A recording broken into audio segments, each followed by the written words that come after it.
Bonjour, nous sommes avec Alexis et Pierre-Yves de Framasoft. Pouvez-vous nous présenter déjà, vous présenter vous et nous présenter Framasoft en général?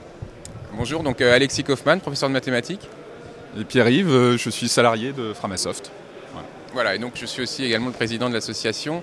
Alors pour vous présenter très rapidement Framasoft, c'est avant tout un réseau de sites et de projets sur Internet et un réseau d'utilisateurs plutôt que de développeurs, puisqu'au Romeu-Leleu, il y a quand même beaucoup de développeurs, mais aussi une large place qui est laissée aux utilisateurs.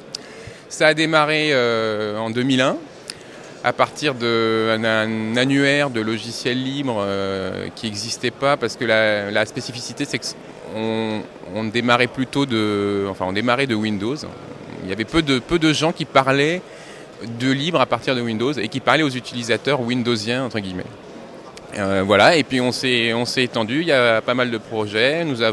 Évidemment nous avons un forum, nous avons une collection de livres libres qui s'appelle Framabook en partenariat avec Libro Veritas qui marche bien.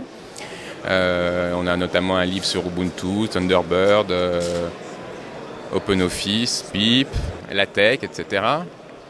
Un blog que j'anime qui est un peu un observatoire des avancées du logiciel libre au quotidien. Et puis le projet Framaki que Pierre-Yves va vous présenter.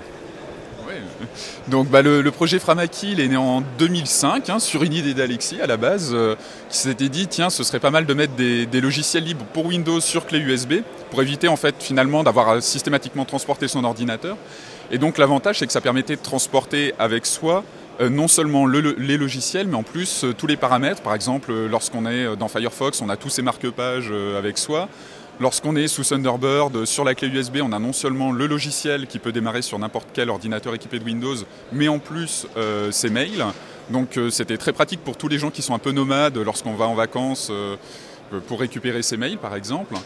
Et là, un petit peu la nouveauté première mondiale qu'on va essayer de présenter ici, c'est la Framaki qu'on a fait avec Ubuntu, avec l'association Ubuntu FR. Et cette clé USB, elle a la particularité d'être à la fois pour Windows, donc la Framaki standard, habituelle.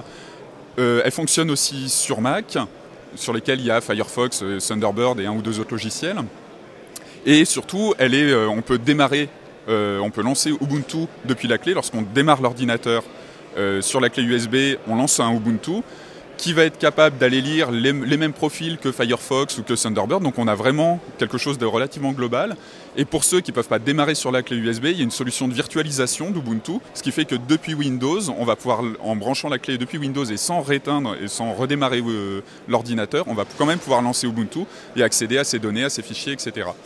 Donc c'est un projet qui est tout chaud sorti du four et qu'on va présenter là dans les jours qui viennent. Et on sait déjà qu'il y a déjà pas mal de buzz autour parce qu'on vient de s'installer et il y a beaucoup de gens qui nous ont dit vous en avez.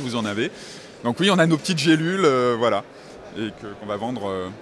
Et pour les questions qu'on pourrait se poser dessus, si par exemple on met à jour, on utilise Thunderbird via la Framaki mémorise l'ensemble du profil, les mails qu'on a, donc ça nous permet d'avoir un bureau en fait et de se déplacer avec. Exactement, c'est ça. Le principe, c'est qu'on a un seul dossier de profil, par exemple pour Firefox et pour Thunderbird. Donc par exemple les mails qu'on soit sous Ubuntu, sous Thunderbird Mac ou sous Thunderbird Windows, on retrouve ces mails et on va pouvoir de toute façon du coup passer d'un système à l'autre. Pour nous c'était ça va vraiment dans la logique de Framasoft qui est de faciliter l'accès au logiciel libre. On s'est dit il faut quand même un outil que chacun puisse utiliser sur lequel, quelle que soit finalement la plateforme, le système d'exploitation qu'on utilise, on va pouvoir retrouver toutes ces données systématiquement sous n'importe quel ordinateur. C'est notre arme de diffusion massive du logiciel libre. On peut vous retrouver où et retrouver cette clé où? Alors sur framasoft.org et puis après, une fois que vous arrivez là, vous tombez sur tous les autres projets. De toute façon, c'est le nom du projet, .org, framaki.org, framablog.org, etc.